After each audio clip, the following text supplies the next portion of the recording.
My name's Mark Reynolds. I'm 47 years old, divorced, no kids, and I work for a big electronics company that supplies gear to the Defense Department. My job used to have me traveling all over the place, and honestly, that put a real strain on my marriage. Things weren't great between my ex-wife and me, but it wasn't until she accidentally let something slip that I realized she'd been cheating. That was the final straw, and it ended things for good. This is how it all went down, but before I get into the thick of it, let me give you a little background. I spent 6 years in the military, working as a radar repair tech. Guys like me usually picked up nicknames like Radar, after that character Radar O'Reilly from MASH, or sometimes Sparky. I got a bit of a reputation for being pretty sharp when it came to troubleshooting. When my service was up, I had my pick of civilian jobs doing similar work, only now it was for contractors instead of Uncle Sam. I headed back to my hometown, Grand Rapids, Michigan, and took some time to figure out my next move. Eventually, I signed on with a company that was working on a new drone control system. The idea was to retrofit it onto existing drones, shave about 17 pounds off the weight, and seriously boost their surveillance abilities. My job was to put these test drones through their paces and see what they could do. The company rented out an old road race track up on the north side of the county, which gave us a nice, big area, about 3 miles by 1.5 miles, to run our tests. There were a few buildings on the property, too, so we could work without anyone peeking in on us. One of the folks on the support team was a local gal. The first time I met her, I was honestly floored, like our British buddies would say, I was gobsmacked. Her name was Jessica Taylor. She stood about 5'5" or 5'6", and her eyes had this way of looking right through you, like she could see your soul. She was slim, well put together, and had jet black hair that she always wore in a ponytail, even when she dressed up. I'll admit, I was smitten from the get-go. Since neither of us was in management, there weren't any rules about dating coworkers. When I asked Jess out, she told me she was already seeing a guy from her neighborhood, but things were cooling off between them. She said she'd let me know if they broke up. Our tests went great, the system did everything it was supposed to. We even got a local congressman to help us get our hands on some retired Predator drones and other military models, so we could work on making our controls compatible. After that, the company brought me on full-time. I asked if Jess could be on my support team, and I actually refused to sign the non-fraternization agreement unless she was left out of it. My argument was that I'd already asked her out before, so it wasn't like anything new was starting. To my surprise, the company and HR went along with it.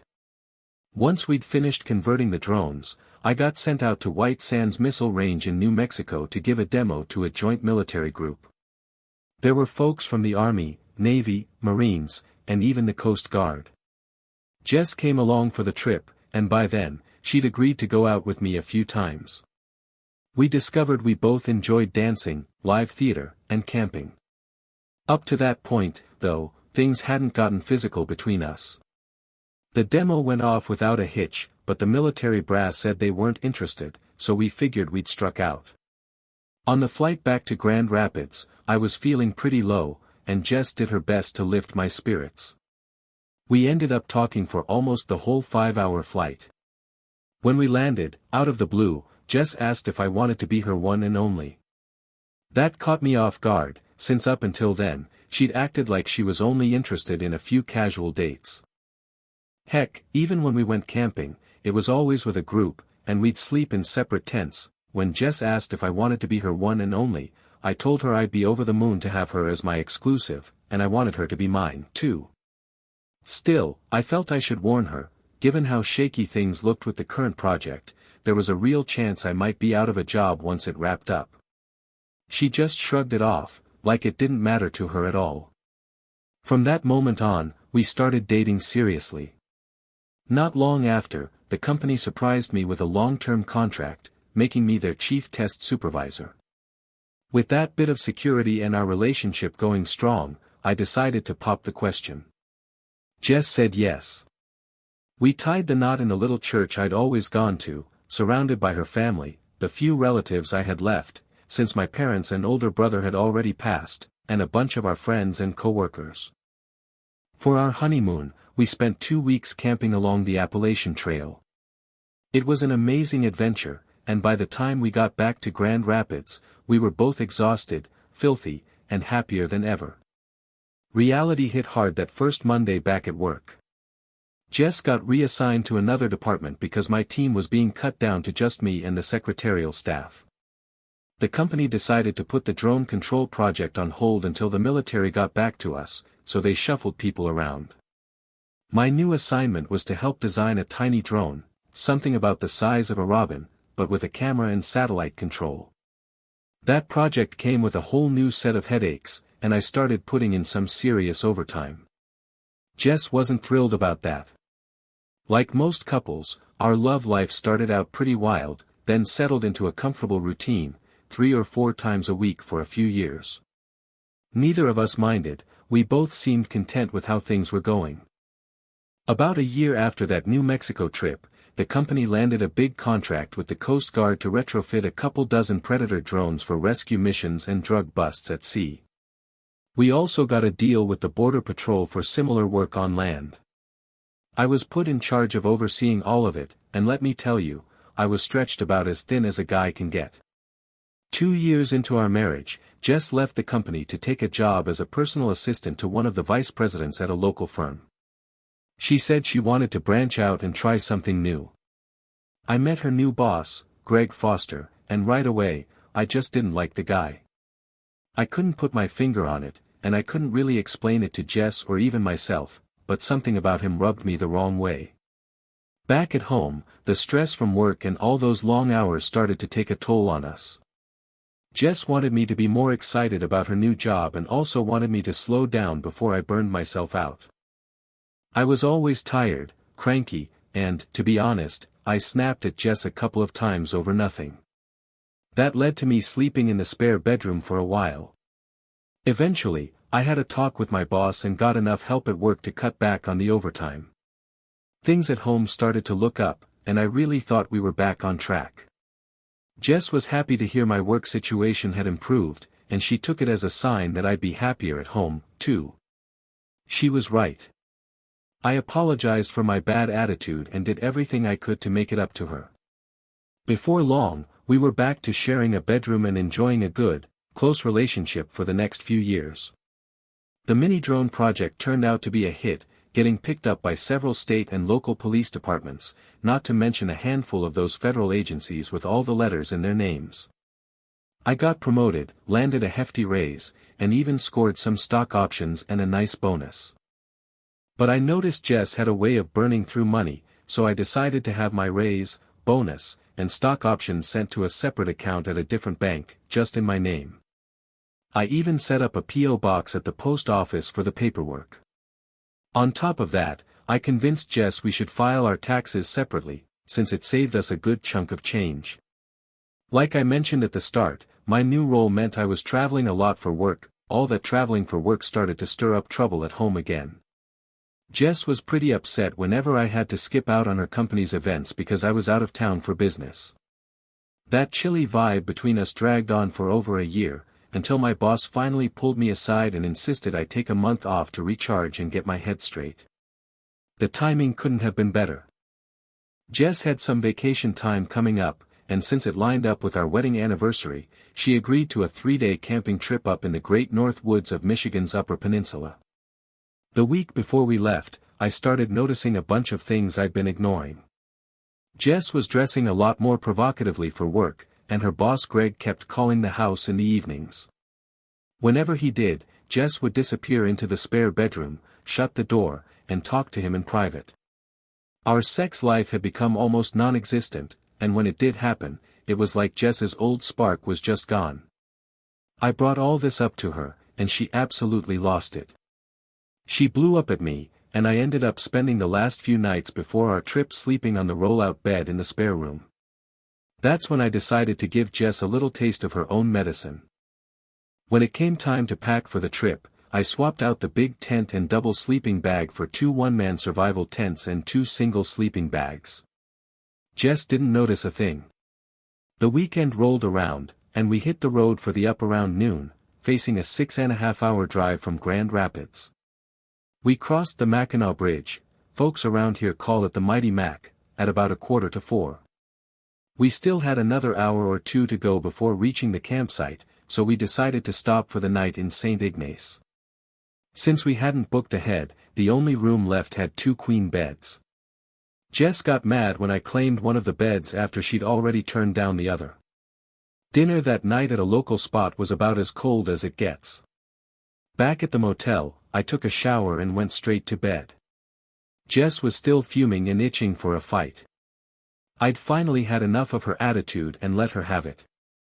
I told her straight up that I wasn't going to put up with her nonsense anymore, and until she changed, I'd be sleeping in a separate bed.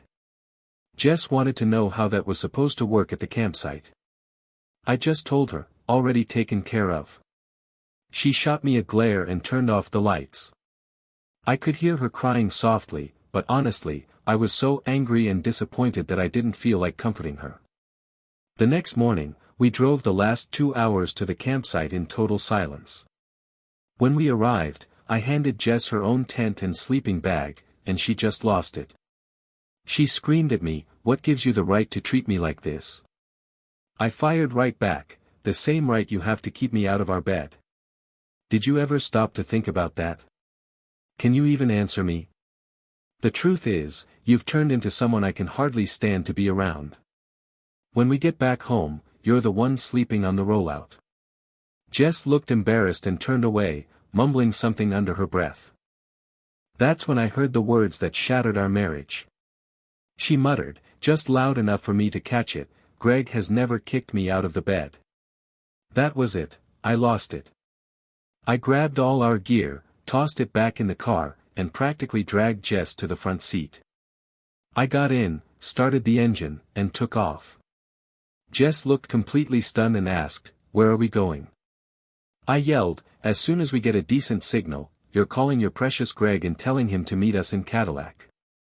You're going with him. You're not coming back to the apartment I pay for. I'll be seeing a divorce lawyer on Monday, and you can come pick up your stuff any day next week. I hear Greg likes having you in his bed." She started crying, "Oh no, I'm sorry, you weren't supposed to hear that."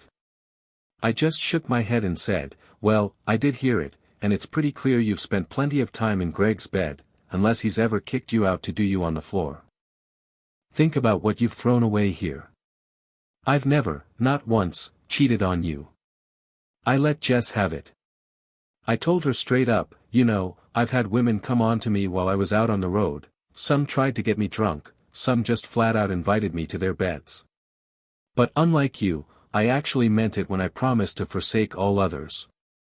I took my wedding vows seriously. So, do you have any more bright ideas or smart remarks? Did Greg ever bother to use protection, or do I need to go get checked for STDs now? Did you ever come home and give me sloppy seconds? How long has this been going on between you two? And what about any other guys I don't know about? Are you going to answer any of that, or just sit there?" With every question I threw at her, Jess seemed to shrink further into the passenger seat, curling up and staring out the window, tears running down her face. After a while, she let out a long, shaky sigh and finally spoke up. "I'm sorry, Mark. I never meant for any of this to happen. It's all on me." She took a deep breath and went on, "When you missed those company events, Greg started making these sleazy comments about how if he were my husband, he'd never be so distant. Eventually, I fell for his act. We started sleeping together about 8 months ago. He's the only one I've cheated with. Honestly, it was almost over. I told him last week I was hoping this trip would help me and you get back what we lost." I cut her off right there. "So, is that why you kicked me out of our bedroom this week? Was that your idea of rekindling things? And you still haven't told me if you used protection, or if you even thought about stuff like pregnancy or diseases." She just shrank back into her seat and didn't say another word for the rest of the drive back to St. Ignace. When we got there, I put my phone on speaker and handed it to her. "Call Greg," I told her. "Let him know we're on our way, and if he doesn't come pick you up, I'll drive you straight to his house and drop you off myself. I'm sure his wife will be thrilled to see you. I was on a roll now, and I didn't hold back. You might want to let him know he should watch his back, too. I'm not going to lay a hand on him, but I bet there are other husbands at his company who'd love to have a word with him once they find out what you two have been up to. And I doubt you're the only woman Greg's been fooling around with. He'll have to wonder how many angry husbands are going to come knocking. Jess dialed his number, and a woman answered, Greg's wife, I figured. Before Jess could say a word, I jumped in. This is Mark Reynolds. I need to talk to your husband about his affair with my wife. If he won't come to the phone, we'll be at your place in a few hours, and I'll drop his girlfriend off at your front door. I heard a sob, then a woman yelling, Greg, get your sorry ass down here and talk to this man. I'm starting to pack your things. Greg finally got on the line, and I motioned for Jess to speak. She stammered a bit and finally managed, Frank, Mark, found out about us, and he says you need to come to Cadillac and pick me up, or he'll bring me to your house himself. Greg, being the stand-up guy he is, shot back, no way in hell am I coming to get you. If you show up that's when I cut him off. Oh, you'll be there, Greg. If you don't show up, I'll be sitting in front of your company's personnel office with a report about a supervisor having an inappropriate relationship with a subordinate. We're almost to the straits, so you'd better get moving.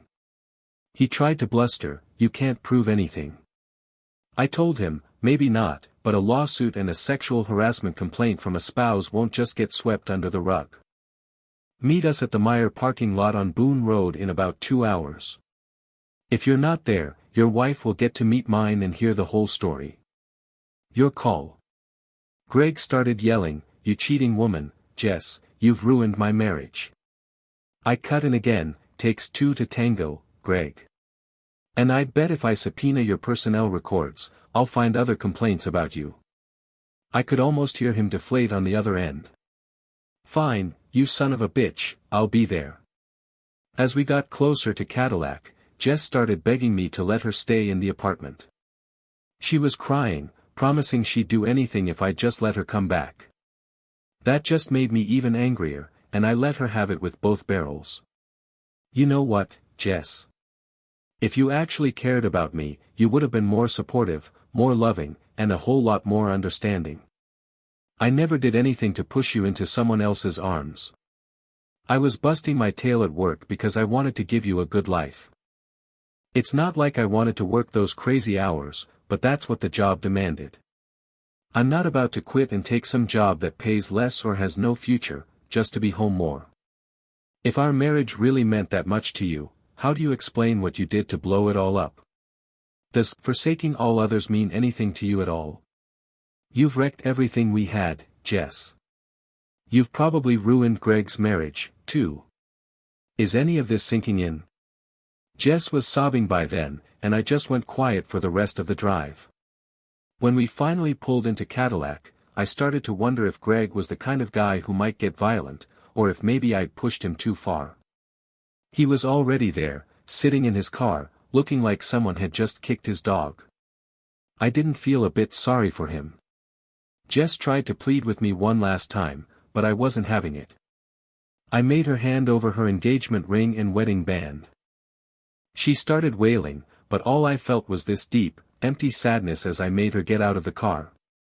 Once the door shut, I pulled away and started the long, lonely 110-mile drive back to Grand Rapids. Honestly, I felt like my life was over. I was barely paying attention to the road when Greg suddenly blew past me.